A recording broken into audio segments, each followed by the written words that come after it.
परिचय। आज रॉय और उसका भाई अजीत एक पार्क में टहल रहे हैं। पार्क में आनंद लेने के लिए कई खेल और सवारियां हैं। अजीत रॉय से सीसॉ पर खेलने की जिद करता है। रॉय सकारात्मक उत्तर देते हुए सीसॉ की ओर बढ़ता है। जब वे दोनों सीसॉ पर बैठे तो सीसॉ संतुलन में नहीं था। फिर रॉय स्वयं को सीट पर आगे की ओर धक्का देता है।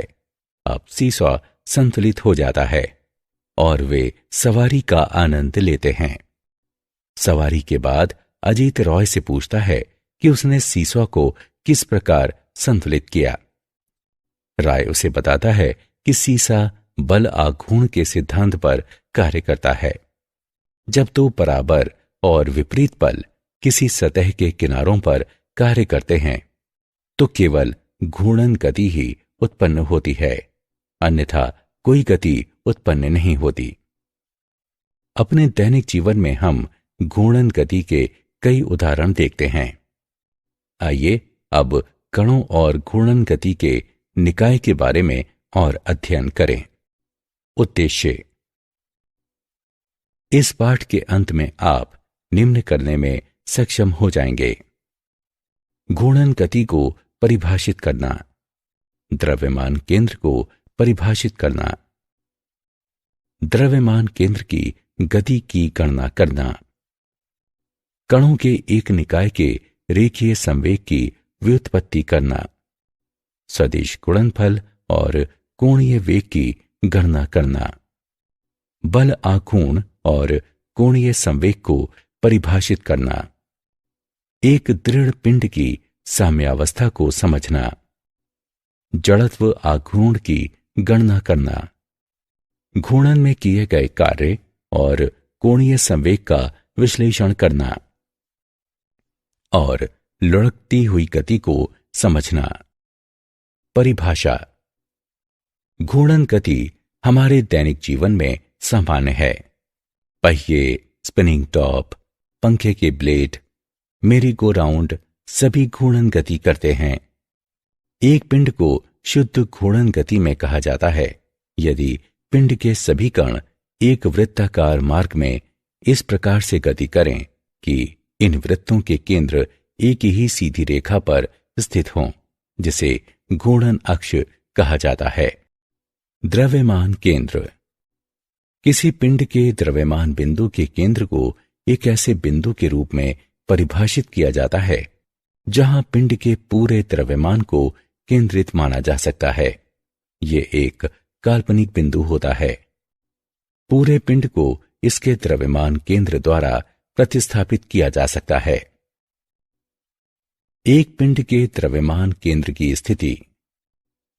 एक दृढ़ बिंदु के चारों ओर पिंड के द्रव्यमान बिंदु के केंद्र के द्रव्यमान का आघूर्ण उस दृढ़ बिंदु के चारों ओर इसके सभी द्रव्यमान कणों के द्रव्यमानों के आघूर्णों के योगफल के बराबर होता है।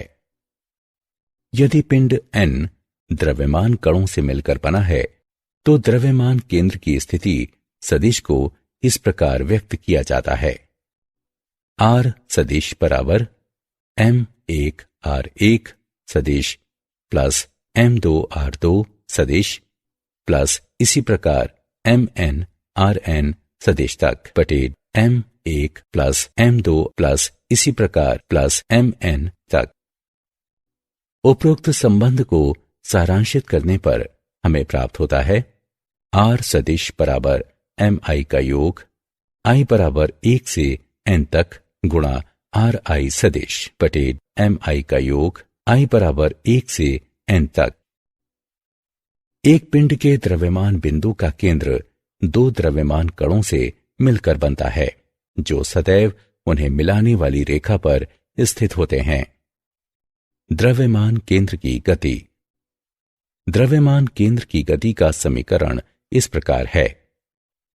v सदिश बराबर dr सदिश बटे dt, दोनों पक्षों में m से गुणा करने पर और समय t के सापेक्ष अवकलन करने पर हम प्राप्त करते हैं m dv सदिश बटे dt बराबर mt वर्ग r सदिश बटे dt वर्ग। इस समीकरण को इस प्रकार लिखा जा सकता है, m dv सदिश बटे dt बराबर f सदिश। निकाय के द्रव्यमान केंद्र के पदों में कार्य करते समय हम आंतरिक बलों, आंतरिक गति और आंतरिक संरचना पर ध्यान नहीं देते हैं। हमें केवल निकाय पर कार्यरत बाह्य बलों पर ही ध्यान देने की जरूरत होती है। निकाय के संवेग और निकाय के द्रव्यमान केंद्र के संवेग के मध्य संबंध mv सदिश बराबर m1 v1 सदिश जमा m2 v2 सदिश जमा इसी प्रकार mn vn सदिश तक। इस समीकरण को इस प्रकार लिखा जा सकता है, mv सदिश बराबर mi के गुणनफल का योग i बराबर 1 से n तक और vi सदिश r तक। इस प्रकार हम निष्कर्ष निकालते हैं कि निकाय का कुल संवेग द्रव्यमान केंद्र के संवेग के समान है।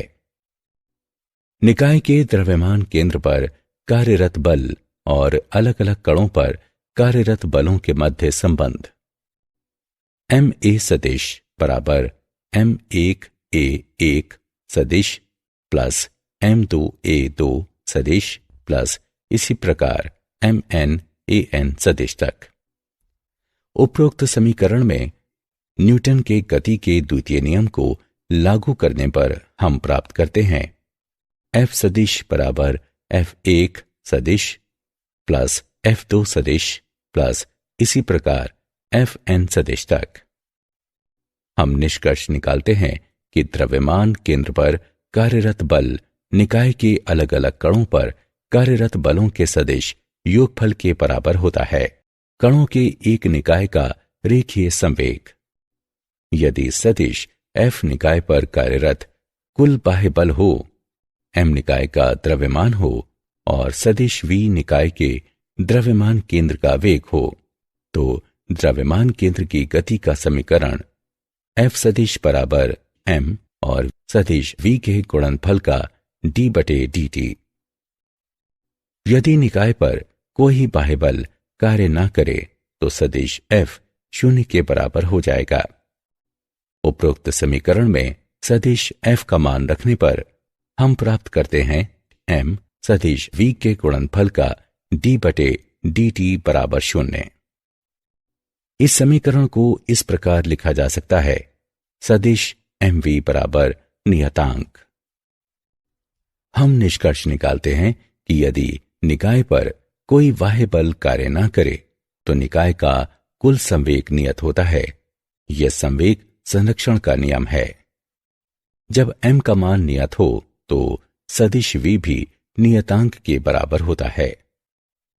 हम निष्कर्ष निकालते हैं कि यदि निकाय पर कोई बाह्य बल कार्य न करे तो इसका द्रव्यमान केंद्र एक सीधी रेखा में एक समान रूप से गति करता है। दो सदिशों का सदिश गुणनफल। दो सदिशों p और q का सदिश गुणनफल एक सदिश r होता है। इस प्रकार की r का परिमाण बराबर pq sin थीटा, जहां p और q के परिमाण हैं और थीटा दोनों सदिशों के बीच का कोण है। r p और q वाले समतल के लंबवत है। यदि हम सदिशों p और q के समतल के लंबवत रेखा के चारों ओर दाहिने हाथ की उंगलियों को मोड़ें और यदि उंगलियां p से q की दिशा में मुड़ी हुई हों तो फैला हुआ अंगूठा r की दिशा को इंगित करता है। कोणीय वेग और रेखीय वेग से इसका संबंध। कोणीय विस्थापन के परिवर्तन की दर को कोणीय वेग कहते हैं। यदि एक घूर्णनकारी निकाय समय डेल्टा t में एक कोण डेल्टा थीटा से मुड़ता है तो इसके कोणीय वेग ओमेगा को इस प्रकार व्यक्त करते हैं, ओमेगा बराबर limit delta t tends to 0 delta theta बटे डेल्टा t, जो बराबर है d थीटा बटे dt के। एक घूर्णनकारी पिंड का कोणीय वेग एक सदिश राशि है और ये घूर्णन अक्ष के समांतर कार्य करता है और इसकी अनुभूति को दक्षिण हस्त नियम द्वारा व्यक्त किया जाता है। पिंड के सभी कण एक ही कोणीय वेग से घूर्णन करते हैं, लेकिन उनकी चाल अलग अलग होती है। इस प्रकार r त्रिज्या के एक वृत्ताकार मार्ग में गतिमान एक कण का रेखीय वेग v होता है। v बराबर r गुणा ओमेगा। कोणीय त्वरण। यदि घूर्णनकारी पिंड की कोणीय चाल समय के साथ परिवर्तित होती है तो इसमें कुछ कोणीय त्वरण होता है। कोणीय त्वरण कोणीय वेग के परिवर्तन की दर है। कोणीय त्वरण को अल्फा से व्यक्त किया जाता है, जो बराबर है limit delta t tends to 0 delta omega बटे डेल्टा t, जो बराबर है d ओमेगा बटे dt के।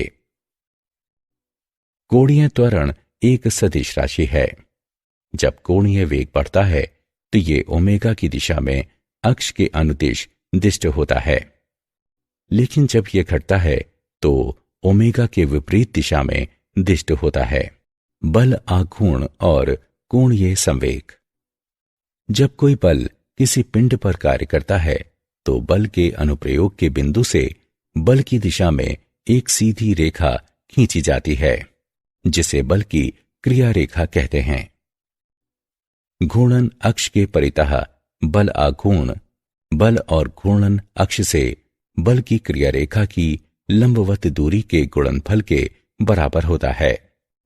इसे टाउ से प्रदर्शित करते हैं। सदिश टाउ बराबर सदिश f और सदिश r का गुणनफल। कोणीय संवेग। यदि एक पिंड एक अक्ष के परितः घूर्णन कर रहा है तो दी गई अक्ष के परितः सभी कणों के रेखीय आघूर्णों का योगफल अक्ष के परितः पिंड का कोणीय संवेग कहलाता है। आइए एक उदाहरण लें। द्रव्यमानों m1 m2 इसी तरह mn के n द्रव्यमान कणों से निर्मित एक निकाय पर विचार करें। मान लें कि कण एक नियत वेग ओमेगा से अक्ष के परितः घूर्णन कर रहे हैं और मान लीजिए कि अक्ष से द्रव्यमान कणों की लंबवत दूरियां r1 r2 और rn हैं। घूर्णन अक्ष के परितः इस बल का आघूर्ण बराबर है F गुणे r के, लेकिन बल के मान रखने पर हम प्राप्त करते हैं m गुणे r गुणे अल्फा गुणे r, जो बराबर है m गुणे r वर्ग गुणे अल्फा के। निकाय पर कार्यरत बल आघूर्ण टाउ बराबर m1 गुणे r1 वर्ग गुणे अल्फा 1 प्लस m2 गुणे r2 वर्ग गुणे अल्फा 2 जमा mn गुणे rn वर्ग गुणे अल्फा n। इस समीकरण को इस प्रकार लिखा जा सकता है। टाउ बराबर mi और ri वर्ग के गुणनफल का योगफल i बराबर 1 से n तक गुणा अल्फा। इससे प्राप्त होता है टो बराबर i अल्फा। यदि अल्फा बराबर 1 रेडियन प्रति सेकंड वर्ग तब i बराबर है टाउ के। एक पिंड इसकी घूर्णन अक्ष के परितः जड़त्व आघूर्ण आंकिक रूप से इसी अक्ष के परितः इस पर कार्यरत बल आघूर्ण के बराबर होता है। जब पिंड उस अक्ष के परितः एक इकाई कोणीय त्वरण से घूर्णन कर रहा हो। एक दृढ़ पिंड की साम्यावस्था। एक दृढ़ पिंड की साम्यावस्था में होने के लिए दो जरूरी शर्तें हैं, जो इस प्रकार हैं। पिंड पर कार्यरत बलों का सदिश योगफल 0 होना चाहिए। पिंड पर कार्यरत कुल बल आघूर्ण 0 होना चाहिए। साम्यावस्था के 3 प्रकार हैं जो निम्नवत हैं। स्थायी साम्यावस्था। यदि पिंड को थोड़ा सा विस्थापित करके बल आघूर्ण हटा लिया जाए तो पिंड अपनी मूल स्थायी अवस्था में वापस लौट आता है। अस्थायी साम्यावस्था। यदि पिंड को थोड़ा सा विस्थापित करके बल आघूर्ण हटा लिया जाए तो पिंड अपनी मूल अवस्था में नहीं लौटेगा। उदासीन साम्यावस्था। पिंड की स्थितिज ऊर्जा नियत रहती है। जड़त्व आघूर्ण। एक पिंड के जड़त्व आघूर्ण को इसके घूर्णन अक्ष के परितः, इसके द्रव्यमान और इसके घूर्णन अक्ष से पिंड की लंबवत दूरी के वर्ग के गुणनफल के रूप में परिभाषित किया जाता है। इसे I से व्यक्त करते हैं। I बराबर mr वर्ग।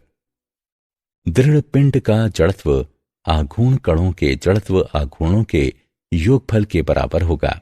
इसके व्यंजक को इस प्रकार व्यक्त किया जाता है।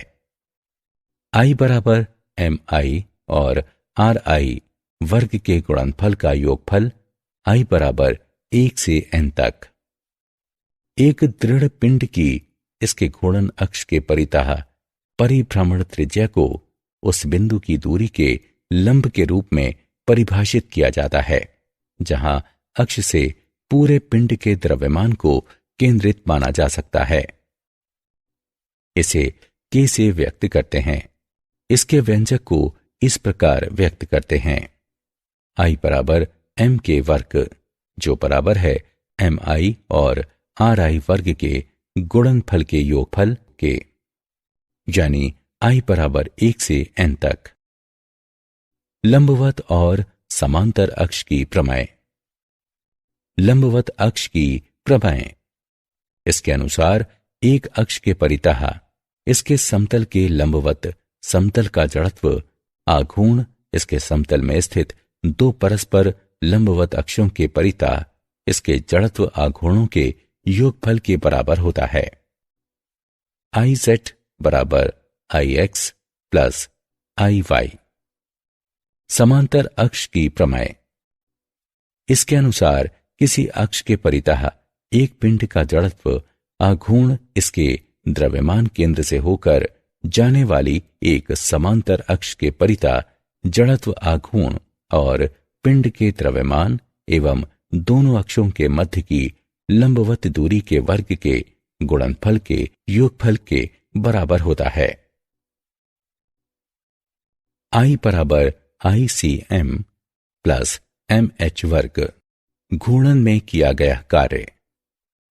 मान लीजिए कि जब एक बिंदु P पर एक घुमाव बल F आरोपित होता है तो पिंड O से गुजरने वाले एक अक्ष परितः घूर्णन करता है। यदि स्पर्श रेखा और बल F के त्रिज्य घटक क्रमशः Ft और Fr हों तो एक छोटे से कोणीय विस्थापन के लिए किए गए कार्य को इस प्रकार व्यक्त किया जाता है। dW बराबर Ft गुणा ds। ds के मान उपरोक्त समीकरण में रखने पर dW बराबर FTRd थीटा, यहां r बराबर OP। उपरोक्त समीकरण को टो के पदों में बदलने पर हमें प्राप्त होता है dW बराबर टाउ d थीटा। दोनों पक्षों का समाकलन करने पर हम प्राप्त करते हैं किया गया कार्य बराबर टाउ और थीटा का गुणनफल। इस प्रकार किए गए कार्य को बल आघूर्ण और रेडियन में कोणीय विस्थापन के गुणनफल के द्वारा व्यक्त किया जाता है। घूर्णन में कोणीय संवेग। आइए m1 द्रव्यमान के घूर्णनकारी पिंड के एक कण पर विचार करें जो r1 त्रिज्या के एक वृत्ताकार मार्ग में v1 रेखीय चाल से गतिमान है। एक अक्ष के परितः एक कण के कोणीय वेग को इसके रेखीय संवेग के आघूर्ण के रूप में परिभाषित किया जाता है। अतः कण P1 का कोणीय संवेग है L1 बराबर m1 r1 वर्ग ओमेगा। घूर्णनकारी पिंड का कुल कोणीय संवेग है L बराबर L1 प्लस L2 प्लस इत्यादि प्लस Ln तक। उपरोक्त समीकरण में L के मान रखने पर हम प्राप्त करते हैं बराबर M1 R1 वर्ग ओमेगा प्लस M2 R2 वर्ग ओमेगा प्लस Mn Rn वर्ग ओमेगा। इस प्रकार हमें निम्न परिणाम प्राप्त होता है। L बराबर I ओमेगा। लुढ़कती हुई गति। पिंड की घूर्णनकारी गति के साथ संयुक्त एक सतह से एक पिंड की गति इस प्रकार की सतह के साथ संपर्क में पिंड पर बिंदु तात्कालिक रूप से विरामावस्था में हो। हमारे पास घूर्णन गति के निम्नलिखित 3 नियम हैं। एक पिंड नियत कोणीय वेग से एक अक्ष के परितः लगातार तब तक घूमता रहता है जब तक कि इस पर कुछ बल आघूर्ण आरोपित नहीं होता। कोणीय संवेग के परिवर्तन की दर आरोपित बल आघूर्ण के बराबर होती है। एक पिंड पर कार्यरत प्रत्येक बल आघूर्ण के लिए किसी अन्य पिंड पर कार्यरत बराबर और विपरीत बल आघूर्ण होता है। घूर्णन गतिज ऊर्जा। एक दी गए अक्ष के परितः घूर्णनकारी दृढ़ पिंड की कुल गतिज ऊर्जा उस अक्ष के परितः सभी घटक कणों की गतिज ऊर्जाओं के योगफल के बराबर होती है। घूर्णन गतिज ऊर्जा बराबर 1/2 M1 R1 वर्ग ओमेगा वर्ग प्लस 1/2 M2 R2 वर्ग ओमेगा वर्ग प्लस इसी प्रकार 1/2 Mn Rn वर्ग ओमेगा वर्ग तक। समीकरण को सारांशित करने पर हम प्राप्त करते हैं घूर्णन गतिज ऊर्जा बराबर 1/2 M और R वर्ग के गुणनफल का योगफल गुणा ओमेगा वर्ग। लेकिन हम जानते हैं कि mr वर्ग का योगफल दी गई अक्ष के परितः दृढ़ पिंड के जड़त्व आघूर्ण के बराबर होता है। इसलिए घूर्णन गतिज ऊर्जा बराबर 1/2 I ओमेगा वर्ग। एक दिए गए अक्ष के परितः एक दृढ़ पिंड का जड़त्व आघूर्ण आंकिक रूप से इसकी घूर्णन गतिज ऊर्जा के दोगुने के बराबर होता है जब यह इकाई कोणीय वेग से घूर्णन कर रही हो। क्या आप जानते हैं द्रव्यमान केंद्र की स्थिति पिंड के आकार पर निर्भर करती है। दिए गए आकार के लिए ये पिंड में द्रव्यमान के वितरण पर निर्भर करती है। ये पिंड के भारी भाग के निकट होता है। एक समान गुरुत्वीय क्षेत्र में द्रव्यमान केंद्र और गुरुत्व केंद्र संपाती होते हैं। दृढ़ पिंड पर कार्यरत सभी बाह्य बल आघूर्णों का सदिश योगफल 0 होना चाहिए। सारांश। आइए हमने जो कुछ सीखा है उसे संक्षेप में दोहराएं। किसी पिंड के द्रव्यमान बिंदु के केंद्र को एक ऐसे बिंदु के रूप में परिभाषित किया जाता है जहां पिंड के पूरे द्रव्यमान को केंद्रित माना जा सकता है। एक पिंड के द्रव्यमान बिंदु का केंद्र 2 द्रव्यमान कणों से मिलकर बनता है जो सदैव उन्हें मिलाने वाली रेखा पर स्थित होते हैं। द्रव्यमान केंद्र पर कार्यरत बल निकाय के अलग अलग कणों पर कार्यरत बलों के सदिश योगफल के बराबर होता है। यदि निकाय पर कोई बाह्य बल कार्य न करे तो निकाय का कुल संवेग नियत रहता है। यह संवेग संरक्षण का नियम है। एक घूर्णनकारी पिंड का कोणीय वेग एक सदिश राशि होता है और ये घूर्णन अक्ष के समांतर कार्य करता है और इसकी अनुभूति दक्षिण हसत नियम के द्वारा की जाती है। घूर्णन अक्ष के परितः बल आघूर्ण बल और घूर्णन अक्ष के परितः बल की क्रिया रेखा की लंबवत दूरी के गुणनफल के बराबर होता है। दृढ़ पिंड का जड़त्व आघूर्ण कणों के जड़त्व आघूर्णों के योगफल के बराबर होगा।